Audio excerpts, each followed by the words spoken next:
Ito 3 oh. May time okay naman siya. 40. Pero kadala ano na talaga siya, para ko iugong na talaga. Iba na talaga. Ang style ko, ipapaano ko na muna. Papasubo ko muna sa mekaniko. Tapos patry ko lang sa kanya 1, 2, 3, tapos siya na bahala magano kung yun ba talaga yung lining ba talaga, kasi alam ng mekaniko ko yun eh. Mekaniko ba naman, diba? Alam nila yung ano ng motor. Dami din ditong club, no, mga bar. Papunta na to sa ano, pasanib na to ng Molino Bacoor, itong way na to. Pero maganda din dito yung daan, tuloy-tuloy lang din.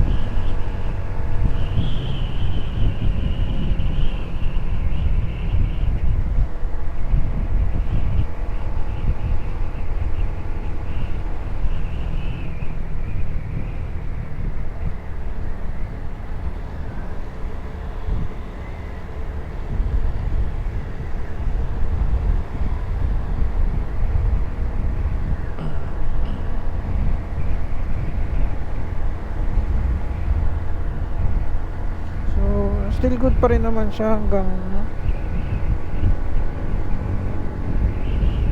Yun ang inaano ko, kung magkano kaya yung lining, yun ang tanong. Sana mura lang, no? Tapos labor, sana mura lang yung lining.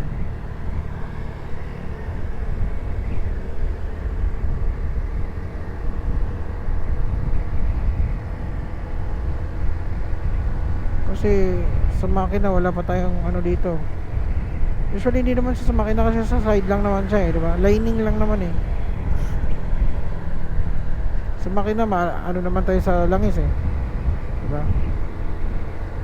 Change oil naman tayo regular.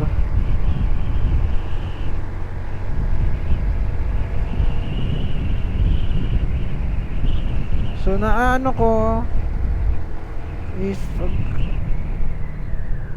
ingatan daw yung lining pag kailangan, pagpaangat ka dapat nasa ano ko talaga, kahit kunting ano lang, kailangan mo talaga timplahin yung gear mo, no? Nasa primera, segunda.